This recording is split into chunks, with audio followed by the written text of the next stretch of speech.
Good morning, everyone, and welcome to the Royal Academy of Engineering, to the Prince Philip House here this morning. And welcome to our own online audiences watching us from different parts of the world as well. Welcome. Do let us know which of the pitches that you'll be seeing today you like the most by tweeting at us at using our accounts at Range Global and #InnovationLeaders. The same goes to our fellows. Do vote for your favorite pitch that you see today. For the benefit of our audiences watching us online, my name is Christina Lisi. I'm the Live Community Manager, and I'll be hosting this session this morning. Now, over the last 2 weeks, our fellows, you, have learned a lot about building a business. You've learned a lot about mindfulness, about leadership skills. Your mentors have worked with each one of you and dedicated their time to help you advance your innovation and bring it closer to the market and put it into the hands of people that need your innovation the most. You've got the chance to meet inspiring entrepreneurs from all around the world, from the UK and your own countries. I hope you also learn a bit more about yourselves as well throughout this program.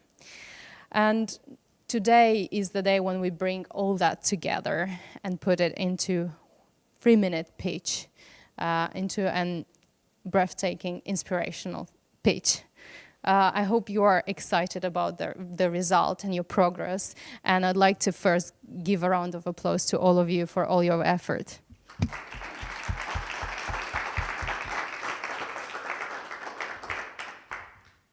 So now I'm going to present you our panel of judges.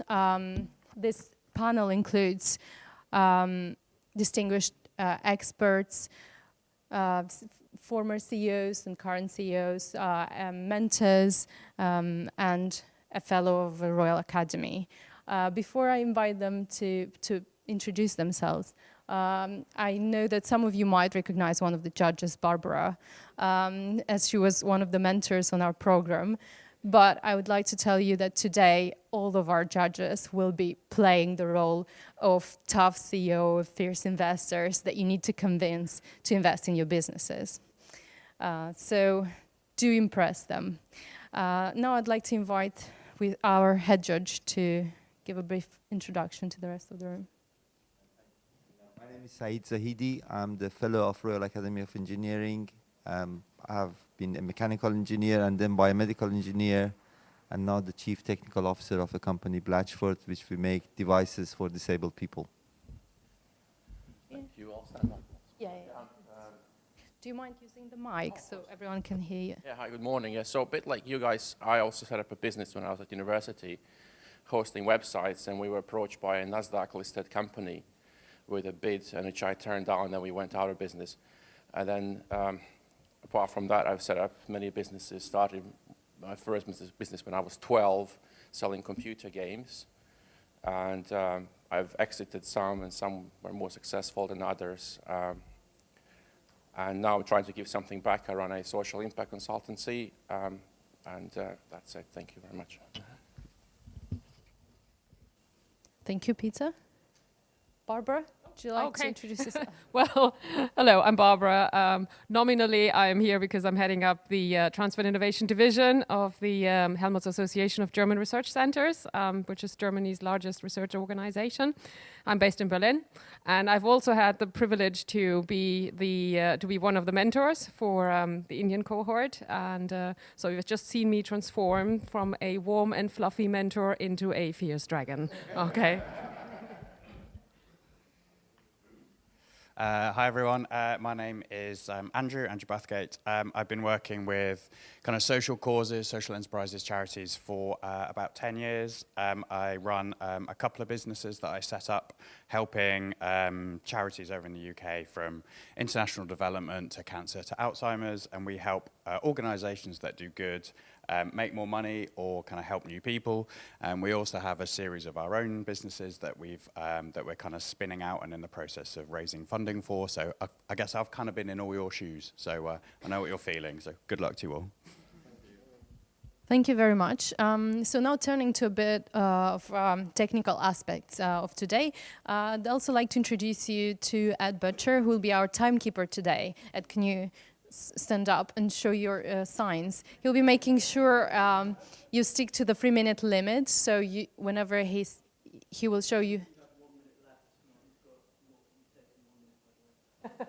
Yeah, so the time left will be shown to you on the cards. Make sure you stick to it, and I'll be interrupting you if you go past the 3-minute limit, just to be fair to all the rest of the participants here today. I will also be announcing every person presenting, so when you hear your name, please go to our amazing film crew at the back of the room, so they'll put a lapel mic on you. And be ready to present. You all know the order, so let's stick to it today. The judges, you will also be timed. You'll have 4 minutes to ask your questions and hear the answers of our participants. Since some of you might need to leave in the afternoon, let's make sure we stick within the time allocation. We will have 2 breaks today. The first one after the Kenyan cohort finishes their pitches, and the second halfway through the South African presentations. We will continue in the same room after the breaks, and when all the pitches are finished, my colleagues will take you downstairs for lunch. During this time, our judges will be selecting the top 3 pitches for each country. So this is the competitive aspect of the program. Let the best win. Have you got any questions at this point? No? Then, if not, then let's start with the pitches. And the first one is Joy from Kenya. You're invited to come forward. Use this. Okay, thank you. Mm-hmm. Ready? Yes. Okay, your time starts now. What would you do if you found human waste dumped by your doorstep? My name is Nyawira Riungu. I'm talking to you about human waste management in slums. Imagine waking up in the morning to find your smart toilet blocked. That imagination is a reality to 10 million people living in slum settlements in Kenya. These people lack basic sanitation infrastructure. Their waste ends up into the environment untreated, causing rampant human and health pollution. These people cannot be served by the conventional sewer system. So what's the solution? I have a solution, a smart one, the black soldier fly. It is cheap, cost-effective, it is sustainable, and it takes a very short time. My process is a 3-stage process.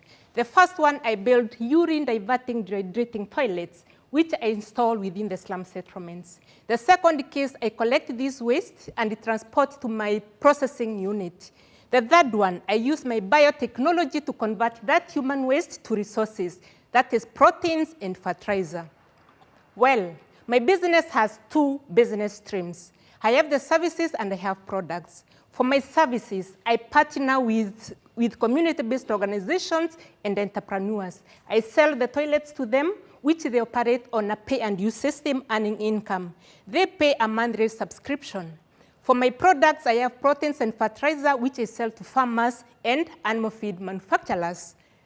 This initiative has huge social impact. From empowering the people at the community level, I build sustainable communities and save our mother environment. Well, my services get to the market through community meetings, social gatherings, and local administration.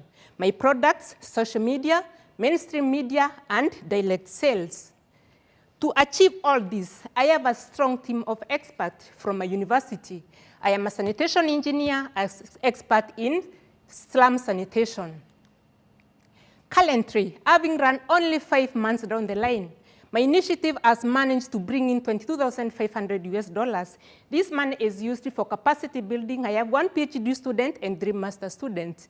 This February, I won the international award during the International Day for Women and Girls in Science as changing the sanitation in Kenya. My initiative requires a lot of research and development, so I require a lot of networking with research institutions. As well, I would like links with aid organizations and NGOs to push this initiative forward. Thank you. Kindly join the Sheep Revolution.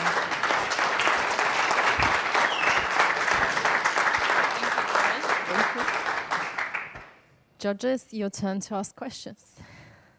Excellent presentation. I think the rest of you have difficulty to beat this one. What research and development do you need, or do you contact companies like DuPont and Bayers and other Western industrialists to get what you need? The research and development I need, right now I'm only serving 1,000 people. In Kenya, we have 10 million people. In my county, I have about 80,000 in slum settlements.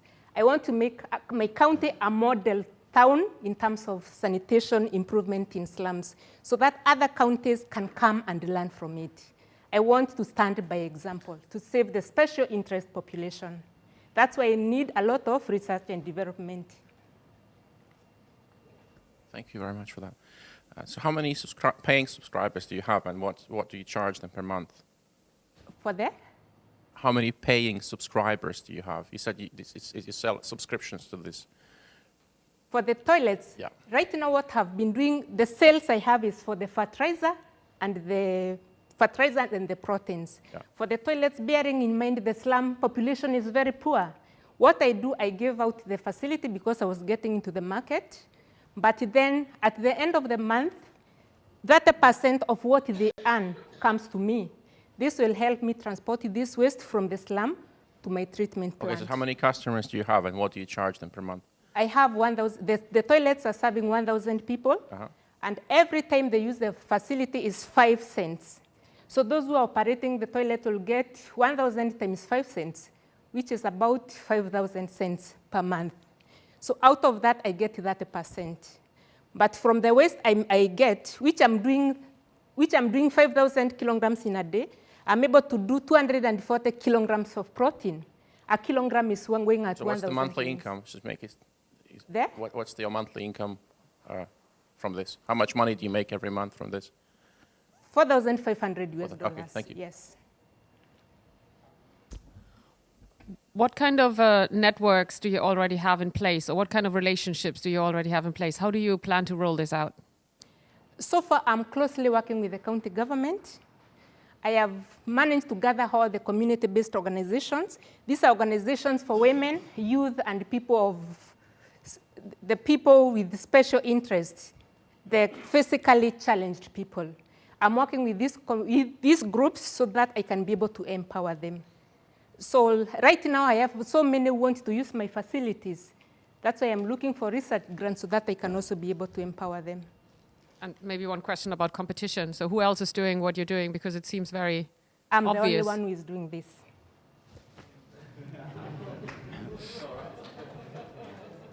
So that was going to be a similar question to mine. You might be the only one doing that exact solution, but you're not the only person tackling the problems of sanitation and human waste. So how is your solution better than, I guess, the alternatives rather than the competition?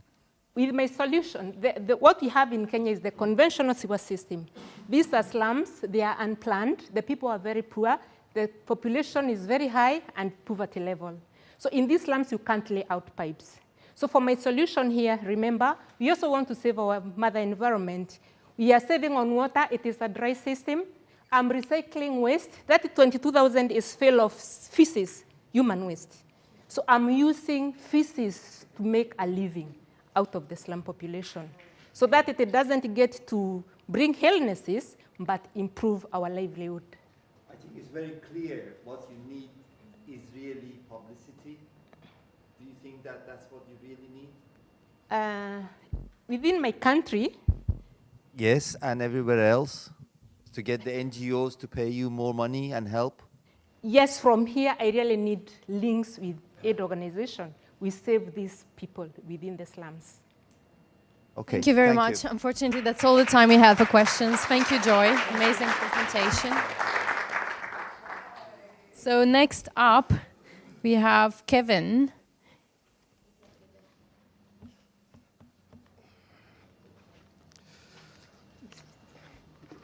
you ready, Kevin? I'm good. Your time starts now. All right. By show of hands, how many people will agree with me that this looks like a normal house? Well, you know what? You're right. It is an actual house. Well, apart from the roof. You see, the roof is mainly made out of plastic waste. Hello, my name is Kevin Mureithi, and I come from Kenya. And I run a company that seeks to look at innovative solutions to plastic waste. And the roofing tile is our first product. The reason why we do this is because there's a lot of plastics out there. In fact, last year, 360 million tons of plastic was released into the environment. Before I finish this, or by the time I'm finishing this pitch, around 7 truckloads of waste are going to end up in the oceans. Our technology is very simple. We collect plastic waste from informal waste pickers. Then secondly, we crush it and mix it with sand. Then we take it through a proprietary extrusion process. And then the resultant heated polymer is then pressed into a hard-to-break roofing tile. We've been working on this technology for the last 4 years with my co-founder, Hope Monake. And we actually started doing this where we met while we were doing our Masters in Environmental Science and Technology at IHE Delft in the Netherlands. So over the years, we have accumulated extensive experience in plastic recycling. Anthony joined the team to help us in sales and marketing. So we've come to find out that the reason why clients buy our product is because we save them up to 30% in construction costs. And that is because the tile is lighter, but multiple times stronger. So this helps them to avoid buying heavy trusses which are expensive and zero breakages. Completing a 3-bedroom house in Kenya will actually divert 1.5 tons of plastic waste, therefore reducing the amount of waste that causes pollution. Kenya, we have 300,000 units which are being put up every year, and this is equivalent to around $54 million just for roofing materials alone. This is expected to grow to 200,000. Our business model is very simple.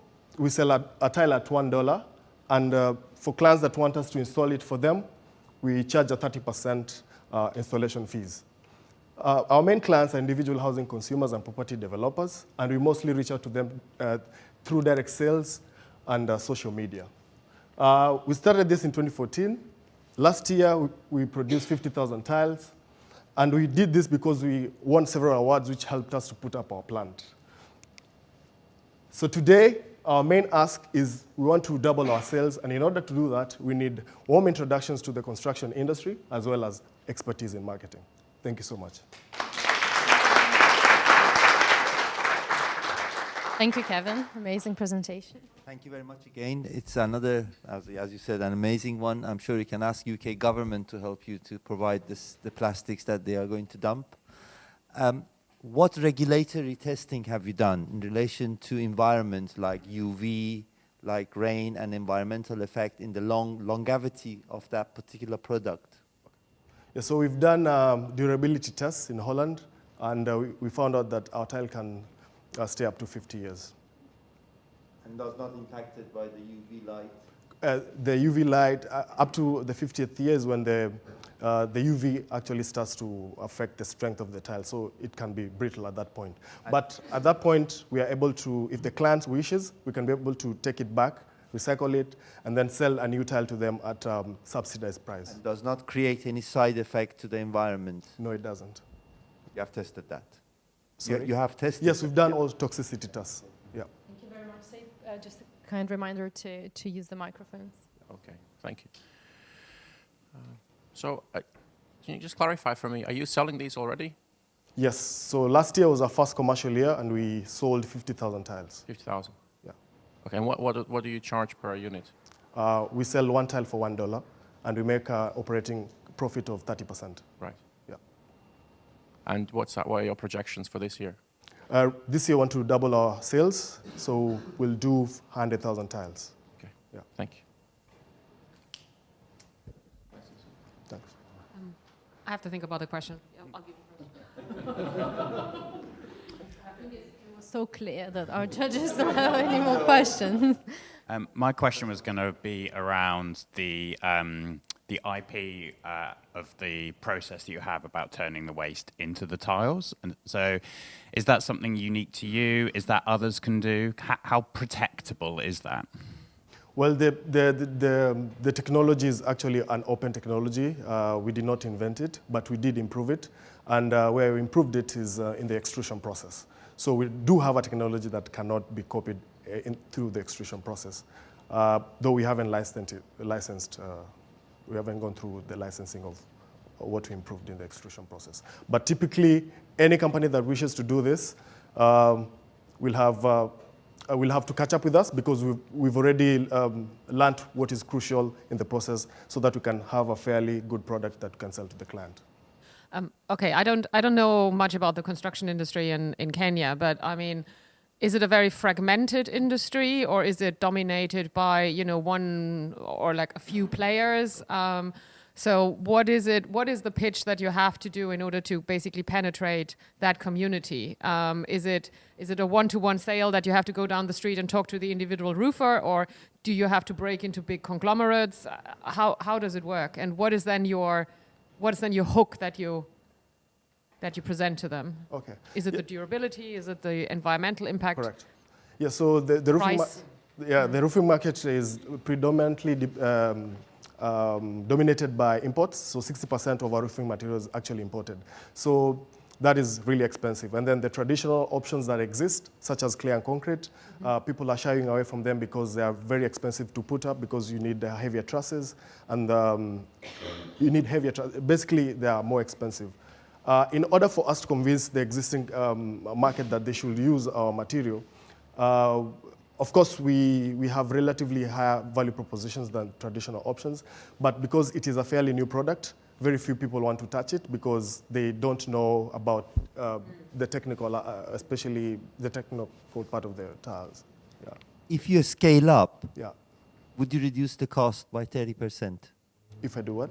If you scale up the production, Yes. would you reduce cost by 30%? Yes, if we scale up, we'll be able to reduce especially our electricity cost, which is one of the highest costs for us. So switching it on and off is where we consume a lot of electricity. So if we scale it up, then we just need to switch the machine once and then just switch it off at the end of the week. Great, thank you very much. Thank you.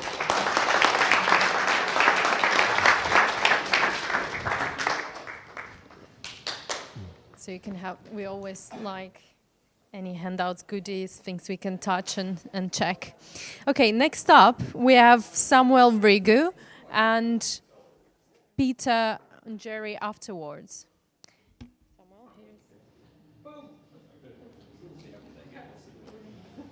let me know when you're ready. Yeah. You're ready. Okay. Your time starts now. My grandmother said, 20 years ago, we were harvesting double of what we harvested today. I'm afraid, years to come, you will have no food from this land to feed your children. It turns out she was right. Farmers in Africa pay 2 to 3 times the world fertilizer prices. And what is worse is the fact that these farmers can only afford the cheapest synthetic fertilizer that in the long term degrades their soil, leading to reduced yields. This is unacceptable. There are 116 million farmers in sub-Saharan Africa and India with a total market value of 1.5 billion. I am Samwel Rigu, the founder and CEO of Safi Organics, and we have a solution. We use technology designed together with MIT to decentralize and small-scale fertilizer production in 5 steps. We collect the farmer's waste, pass it through our technology that does not require any external source of energy to convert it to biochar. We grind the biochar, mix with a special fortification formula, and we have a complete fertilizer that increases farmers' yields by up to 30%. This is enough money for them to take 2 of their children to school. We have success stories, and currently we are moving beyond a break-even point.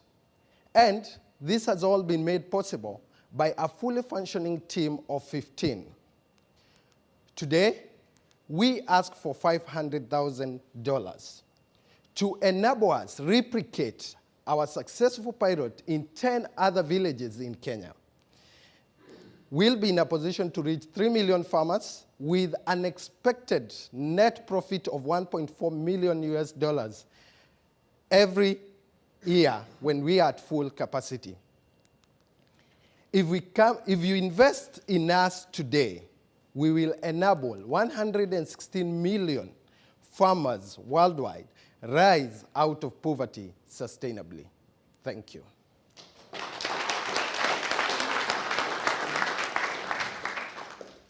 Thank you very much again.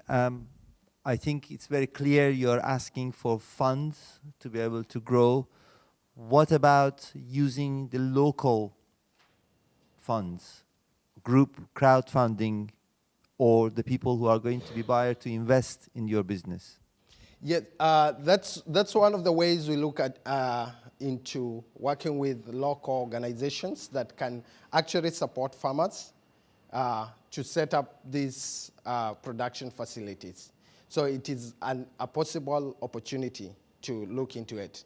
However, we look at it from the perspective we want to have control of the first 5 first facilities that we are producing, so that we can control the quality of the fertilizer that we are producing, as well as we can have a guarantee that our model fully works profitably. Thanks very much. I made some small angel investments along the way and worked with other more experienced investors. So if we gave you $500,000, when would we get our money back? And can we get, what would be our return on investment? We expect that you'd get your money back in about 5 years. And this will give you 20% of 1.4 times 5, that would be like 7 million. You get 20% of that, which is 1.4 million. 20% return? Yes, a 20% return. That is, that your money would be multiplied 5 times. Yeah. All right. The $500,000 that you're asking, was it used for? It is used to set up other production facility like the one we already have right now, which has a potential of producing up to 7 tons of fertilizer every single day. Yeah. A similar question to the previous one is that I'm sure there are other people trying to invent better fertilizers than what's something out there. So how is yours different and better than others that are out there? Okay, so in terms of our fertilizer and what is there in the market, we have comparison. Ours is cost-friendly.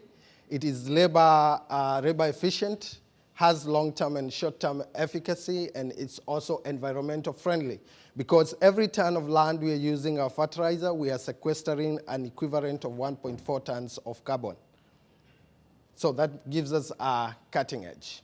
And also, if we look at the technology that we are using to convert, usually fertilizer currently is being produced in centralized places in developed world. Ours is 1,000 times cheaper to set up compared to those facilities. And how are you rolling it out? I mean, what is your rollout strategy? I mean, whom are you working with, and whom do you need to get on board for this? So currently we have local suppliers who get our fertilizer and they sell it to the farmers. So beyond that, we're looking to partner with organizations that are working with farmers, because this could faster or make us move faster in terms of getting more customers to us. Why do you think the difficulty for the investor be to believe you that there's a 20% return? Sorry? Why do you think, or what do you think is a difficulty for the potential investor when you are telling them you are going to have 20% return? What are the risks for them? Okay, from what the calculations we have done, we have seen that we are, or from the current facility, we are able to make a 36% gross profit. So from that, we anticipate that our administration costs are relatively about 15%. That gives us 20% return in profit. Okay, thank you very much. Let's give a round of applause for Samwel. Next up, Peter, followed by Peter. You ready? No. Yes. Okay, your time starts now. My mom is crying. My mom, she's crying. My name is Njeri Peter Mwangi. I come from Kenya. I come from a family of 9, 7 brothers, 2 sisters. I grew up in a place called Soweto, and this was my kitchen. Too much smoke, right? 4 million people die annually from indoor pollution. We also have a big problem with plastic waste all over the world, and most people are cutting trees for fuel. So many problems, but I am a leader. I have a solution for this problem. At our company Megagas, we refine and recycle plastic waste to produce clean and affordable cooking gas for poor families in Kenya. We have a reactor where we feed the plastic waste, and then through our process, we are able to harvest the gas, compress it into our gas cylinders, and sell at very affordable rates. The value that we give to our client is first, our gas is way cheaper. We are selling our gas at around 50% way below the competition. And secondly, our gas is clean and has a higher calorific value. Speaking of the market, we have a market of 3 billion people all over the world. In Kenya alone, we have a market of 35 million people. Our aim is to serve 40% of the beachhead market, and we have a beachhead market of 200,000 households in the capital city, and our aim is to serve 40% of it, which is going to translate into 80,000 households in the next 5 years. Serving a beachhead market of 80,000 people, we are going to make a profit of $3 million in the 5th year because we have low cost. We do not care, we also care about the environment. And in the 5th year, we project that we are going to save our country about 2.9 kg of CO2 emission in the 5th year. And we have done our own calculation at co2.com. We have had some traction. We have also won some competition. We have a patent, and we're already in production now. Also, because of the traction, we have also had some coverage. And more critically, we have a new production facility that is going to help us in terms of scaling. Today, my mom is not crying. I did not do it alone. I have a great team. I have my co-founder, Mr. King, who holds an MBA, and Mr. James, who is our CTO. Today, I come to ask for $600,000, and this money is going to help us into scaling so that we can serve more people, amplify our impact, and make sure that our mothers do not cry in Africa anymore. Thank you so much. Thank you very much.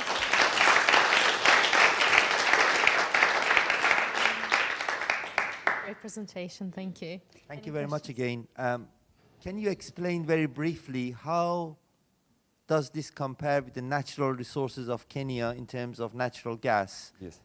And how is it going to compare? Okay, a very good question. So around 70% of Kenyans right now are using charcoal and firewood for cooking. So basically that means we only have around 30% of Kenyans who can be able to access the conventional means of cooking. So we don't have so much resource in terms of the gas industry, and we do a lot of importation, which is subject to fluctuation, and the costs are very high. The UN has said that about 70% of Kenyans live under $1 a day. So it becomes very expensive for them to be able to afford. But for us, we are making sure that the cost, because we have a low cost of production, then we are able to pass on the cost benefit to our clients, selling the gas at 50% below that of the competition, people like Total and other people who are selling their gas in Kenya. Thank you. Thank you, Peter. I'm Peter also. Awesome. So how are you selling these? We you have go done door to door, or what, how is it sold? Yeah, so we were just doing our testing, and now we are serving a very small community in the western part of Kenya. And our aim, because now we have a new contract with the county government who have given this place. Now our aim is to have some money, scale up and serve more people. But basically, at the moment, we are just selling door to door and just having a very small community. But we hope to scale up. And how do you plan to do that? Okay, we want to increase our production capacity.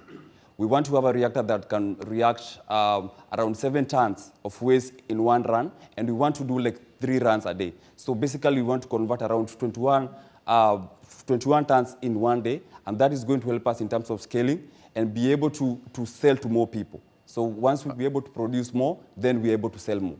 Okay, so my question is purely about sales, not the technology itself. Yeah. So how do you plan to ramp up the sales?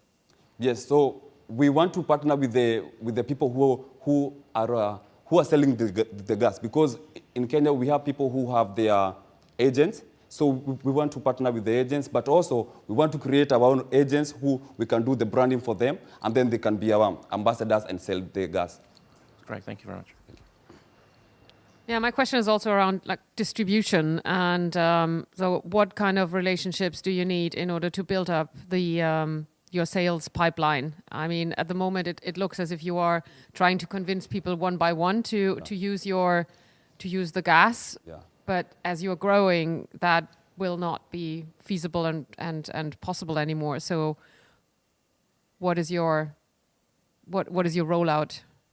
Yeah, so another good question. Again, we are partnered with the county governments in Kenya, because like now, if we have the governor of the whole county saying that we have this project here and we are supposed to like buy Kenya and build Kenya. So if we have these people who are in the government who are speaking about our innovation, we are able to reach more people and have a conversation about our product.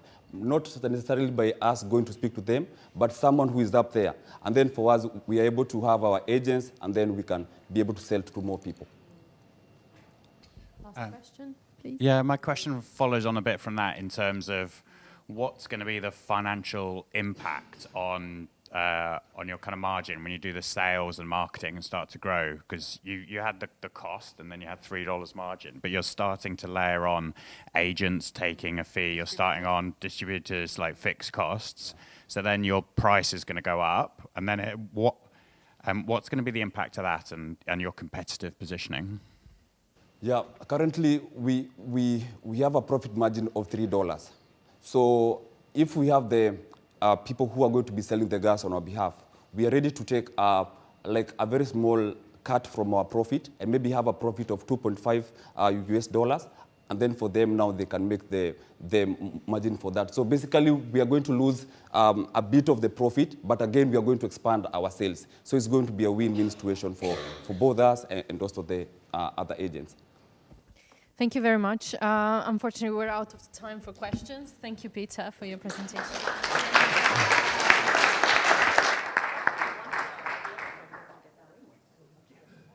Right, left. This is one. Yeah. Next up, Peter Mwethera. Yes. You ready? You're getting there, yes. Yeah. Closer. Thank you. Good morning. I now want to slightly change the theme to matters human health. And the weather has not been very favorable to me. So I have a cold, but I hope I'll be audible. And my name is Peter Mwethera. I'm a reproductive health scientist. And I'm the founder of Medicals Africa Limited. And this is a company that provides gels for reproductive health. And the reason for this is that reproductive health is one of the most neglected aspects of human health. So we have 2 gels, Smooth Gel, which is a lubricating gel, and Smooth Scan, which is a ultrasonic gel for ultrasound. And we want to recognize the fact that most women suffer vaginal dryness at a certain point, and we have extreme cases of vaginal dryness to women who have undergone this sexual violence culture of FGM. We are currently selling about 105,000 tubes of Smooth Gel per year, and I have a board of experts, and we have outsourced the manufacturing aspect of these products, and my gels cost half the cost of competing products like KY Njeri. So we also have that product which is under development, and this product is geared towards HIV prevention and contraception, this being a strategy that you can use to empower women so that they can have a product they can use without consent from the man. And we have already completed the preclinical trials in baboons at a primate center in Kenya. And we are ready now to do the human clinical trials before commercialization. We have spent about 10 years, and we've put in about $2 million US, most of it through grants. And commercialization of such a product, and there's no such a product in the market, would change drastically the life dependence and life for humans. So we have expected sale this year of about $500,000 US with a net profit of about $100,000. And we expect to raise the profit to about $500,000 every year over the next 5 years. But we hope to raise additional funds to accelerate growth so that we're able to sell these products in Kenya, outside Kenya and Africa, and also commercialize this other product after clinical trials. So our ask is two. A contract manufacturing facility here in UK so that we are able to commercialize these products in Europe, and two, $3 million US so that we can scale up the sales of this product in Africa and also complete the remaining bit of the clinical trials. Thank you.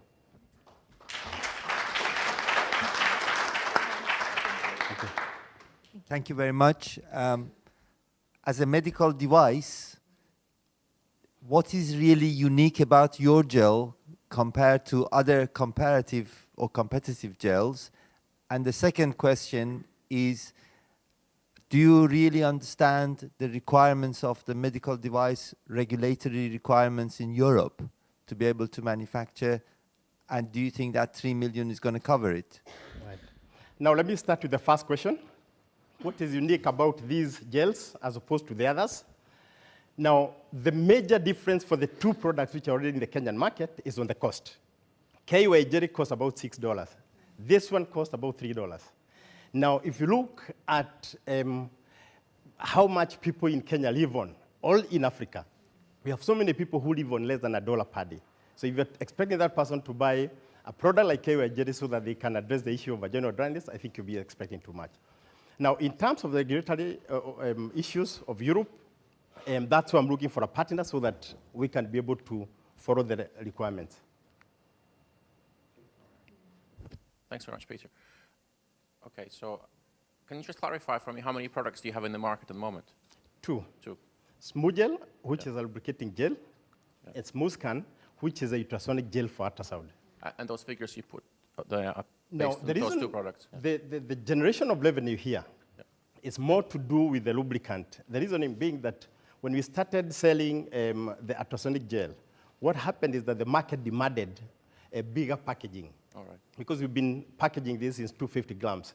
The market demands that we do in 5 liters. That's why I haven't talked about that, because we were only able to sell about 10,000 tubes. You've got all the regulatory stuff Yes, sorted for that? yes, Okay, yes. great, thank you. For Including those the two patent. products, Including the patent. Okay, Yeah. thank you. Thank you.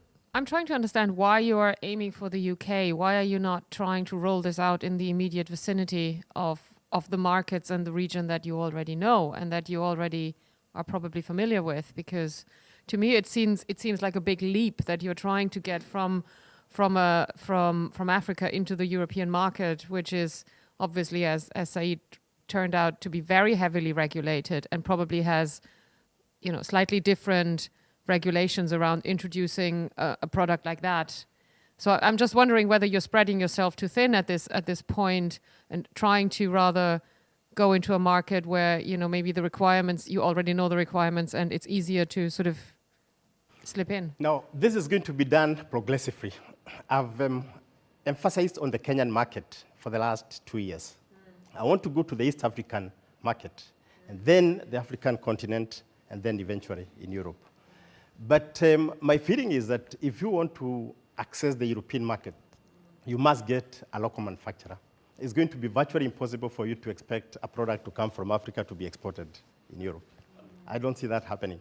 But that is on the other two products. For the HIV one, there's no such a product in the market.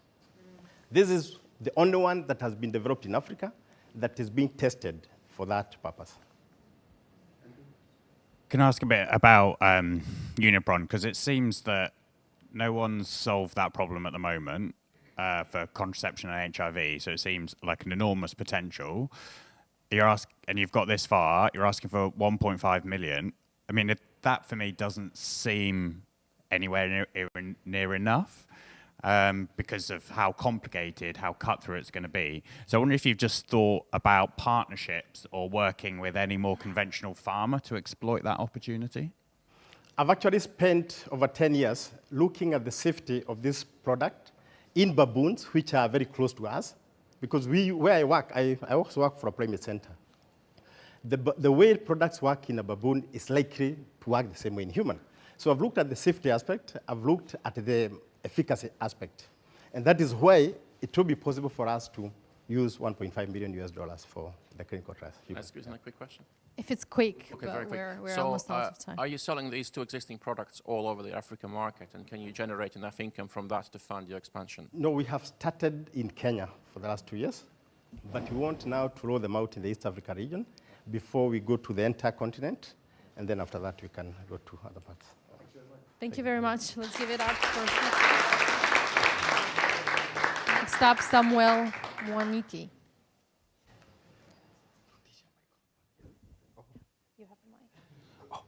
Sorry. Ready? Okay, your time starts now. Agricultural mechanization in Africa is a big problem. 25% of farmers in Africa use animals to plow. And 70% use their hands. 70% use their hands. But we've come up with a solution. And imagine if that solution comes from none other than street-connected youth. We've taken these youth from the streets, taken them into a vocational school, and trained them in vocational training. And they're able to come up with a solution. And one of those solutions is to the issue on mechanization in agriculture. The solution is very simple. It's a three-wheeler, multi-purpose utility vehicle that is able to do several things. But one of the greatest things about it is locally made from locally available materials. It is very fuel efficient, and it can run external machines. It is multi-purpose. It can carry heavy loads. It can do irrigation. It's able to do field work like plowing so that farmers don't use their hands. And it can go off-road in the farm and even in places where there are no roads. So we've talked to farmers about this product and asked 34 of them if they're interested to buy. That's how we started. And 79% of them are willing to purchase this vehicle. So we did not stop there. We went to exhibitions organized by the government and agricultural shows and talked to above 500 farmers, and a lot of them were interested. Now we want to do a more targeted marketing where we are going to 2,000 farmers in 10 regions in my locality to talk to them about if they're interested in buying the utility of the vehicle, what it can do. So we've gotten a lot of government interest. That's the deputy president looking at the vehicle and being explained about how the vehicle works by one of the youth in our center. So where I come from was in Gichuhi. We have 160,000 farmers. And we want to talk to them in this, the value proposition, basically we are telling them, buy the service of the product as a service. Take it, rent it for a day, a month, a week, and pay us back. If you like it and you like how it's working in your farm, then you can purchase the whole product. And we hope to go to other regions. So our ask is very simple, and our needs are very modest, but the impact is life-changing. We are asking for $100,000 so that we can make a fleet of these vehicles and then create a production innovation pipeline for more vehicles and be able also to make other products that farmers would need in agriculture, in Africa and especially in Kenya. So this is the reason why you should invest in us, because we are investing in young people. They are no longer the problem on the streets, but they're the solution to problems in the community. Thank you very much.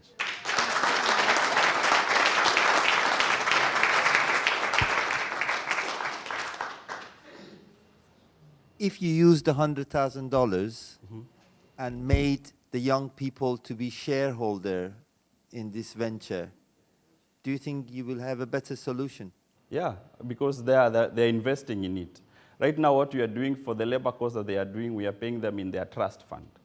So for the labor of working on it, and we are talking about young people, those who are above 18.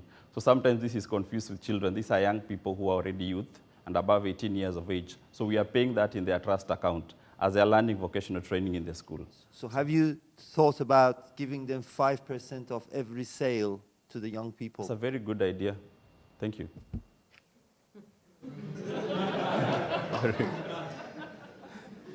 Any other questions? My question is, thank you. So my question is, what's the sales pitch? How do you sell this thing? Is what you say? Is it a mini tractor or something like cheaper than a big tractor? Or what's the benefit? The other three-wheelers in the market already. Yeah, the other three-wheelers are $1,000 more. So 100,000 Kenya shillings, three-wheelers coming from India and from China. So we are saying this is locally made. The other sales is that we are selling the utility of it, what it can do in your farm. Because sometimes when a product is new, it's very hard for it to get traction in the market. The other thing, of course, is if you support by buying this product or the services of this product, you're saving a child. Is it much cheaper than a traditional tractor? Yeah, way cheaper. Traditional tractors are like 5 million Kenya shillings. They are really expensive. And how much does this thing cost? 250,000. Okay. 2,500 USD. Wow, yeah. Thank you. Thank you very much. I don't think I have a question. I think it was a very good presentation. Potentially two questions. First one is, have you sold any yet? Not yet. Yeah. And then my second question is, based on that, a thought of a different ask, because 100K to make a lot of these vehicles that you haven't sold yet is quite a big leap. So I just wonder if there's a different way to do it, where you could ask for maybe a bit more kind of a lower amount, a bit more seed money to maybe make 10, get some money coming in and kind of get some earlier proof before you then go and ask for a big sum of money. We are splitting it into making the 10. Actually, it's like you know the number already, which is great. And then the other one is to go take the prototype to the market and test it among farmers. So that's the whole idea of it. But half of it is going into the capital for the infrastructure of making more, the workshops and stuff. My recommendation, well, my advice to you or suggestion would be, I think it's great that you've gone out and spoken to loads of potential customers, but I think what people say and what people do can be very different things. Yeah. So I think you need to start getting people to actually buy it. Yeah. And even if you just get 1 or 2 sales, that's quite a big indicator. Have you got some prototypes already? Thank you. Thank you. Can you pass on the mic for the last question? Do you really think that taking the ownership of this to the younger people will make it fly? And if so, can you do it in what time scale? The idea is that when we go to the farmers, especially for rentals, some of the people we are talking are young people in the farming community, to take them as their own product. Then they go work with it in the farms and then pay us for the service that it's doing in the farm. So we are giving it almost like free. It's like how you do it with motorcycles in Africa.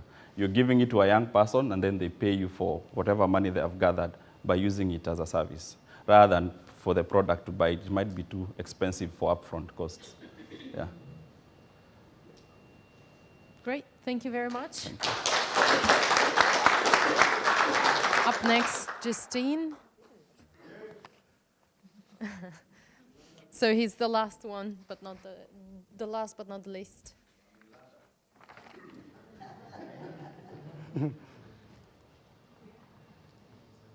You ready? Yeah. Yeah, your time starts now. Today, we want to reinvent the way cooking is done in Africa. In this picture, these are cooks in a school in Kenya struggling to cook using firewood. It's expensive and very unhealthy. This is the same picture across schools in Africa. My name is Justine Abuga. I'm the founder of a Kobora company. We have created the first solar boiler in the world. It's very simple. Using a solar collector, we collect the heat energy and we store it in our storage tank till demand arises in the kitchen. A Kobora company has been existing for the past 4 years, whereby we have been offering green energy solutions to people at the household levels. And today, we have pivoted targeting schools. And behind our this force in Ekobora is this amazing team comprising of entrepreneurs, researchers, and engineers. I'm the CEO with 7 years experience in business development. In Kenya alone, 78,000 schools is the total market. And over the 4 years, we target to grab 4,000 schools as our market share.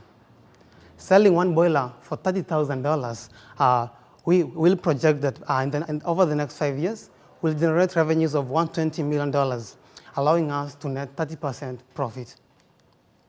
We are very competitive because our product is patented and allows transfer and storage of energy by 60% more efficient than our closest competitors. Using design thinking sprints, we have validated our market, we have created our first prototype, and now we have already 6 signed contracts with our potential clients.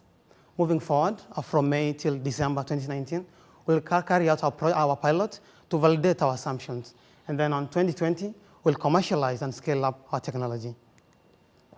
That's why today we're here seeking $250,000 to match with our $250,000 from the Swedish government agency. And this money will be purely used to run this pilot and enable 10 schools in Kenya to get our solar-powered cook stoves. Well, kindly invest in us because we have already secured matching funding. Secondly, we have the best product ever, very amazing. And thirdly, we already have an existing company and team which has already pivoted. Maya Angelou once said, "A solitary fantasy can transform a million realities." By you supporting us, you are transforming a million realities in Africa. Thank you.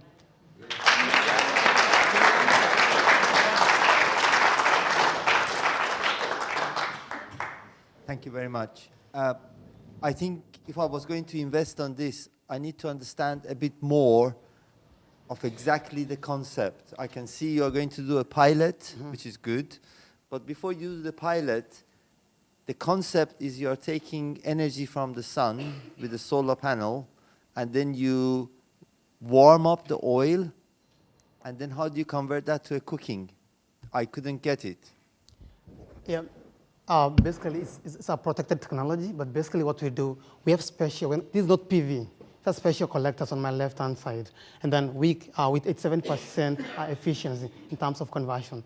Then we capture data energy, and then we are using an oil tank to act as energy reservoir, purposely just to store data energy until demand arises in the kitchen.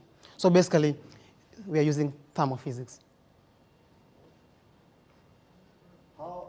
How efficient is it? Have you measured the efficiency?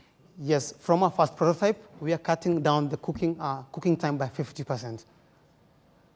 And as you can see, there's no emissions, 0 firewood to be used in the kitchen. Any other questions? Just tell me a bit more at what stage you're at exactly. Yeah. So we have created a first prototype currently. We have tested in Sweden. Now we are now in the play. We have already secured 6 contracts. Now we are now moving into piloting, of which now we are raising money to cover part of our pilot, because we have raised 50% money. Have you cooked like your breakfast in this already? We have just done tests on boiling water. Yeah. Yeah, water. and it's okay. And it works. It super works like magic. All right. Thank you.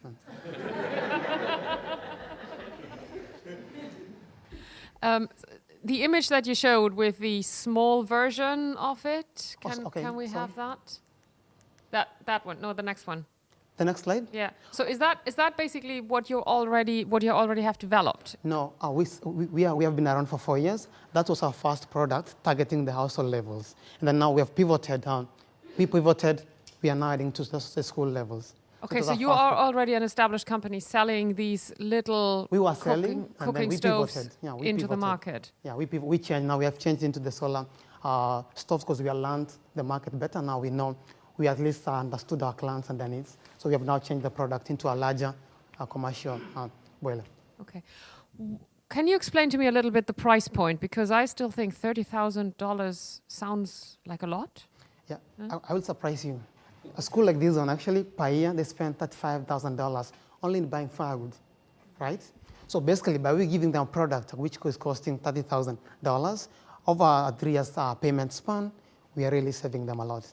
So yeah, from our piloting, They are willing to pay. Even 6 of them are willing to pay, and that's why they have given us purchase contracts. And so our customers are willing to pay. So sorry, just to clarify, your pilot customers, they're paying customers and they're paying the 35,000. Is that what you? What they told us from our study, we told them we are coming to do a pilot, but they were like, if you are sure you will save us this amount of money, we'll pay you. If it works, we'll pay you after the second month. Yeah. And so, kind of building on that, when you start to scale this, have you thought about what your, I guess, pricing strategy is going to be? So is it going to be, 35K to buy one of these, or have you thought about different ways to make it easier for schools to buy it? Yeah, for sure. That's why we will carry out this pilot plant to validate the strategies which we have. One of them is the upfront cost. Another one could be termly payment for over 5 years. Another one could be like just a 3-year span. So that's what we'll really validate in our pilot.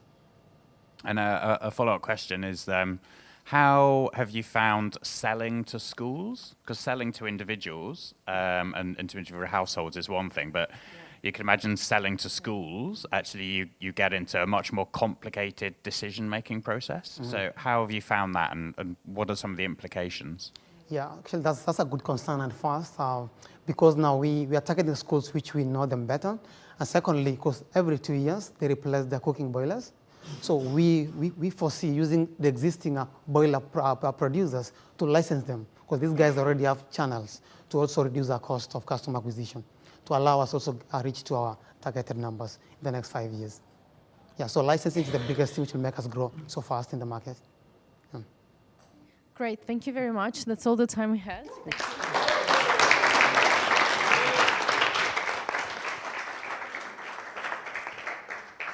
Now, what a great start of the day. I've personally been impressed, touched by these presentations, and they just show all the breadth of creativity and innovation we have here in this room and in Kenya in particular, and how the solutions to pollution are likely to come from these places. They're going to transform sanitation, transform cooking. So I'm really looking forward to these things getting into the market and scaling up, as most of you have. Yeah, great. Let's give a round of applause to all Kenyan participants.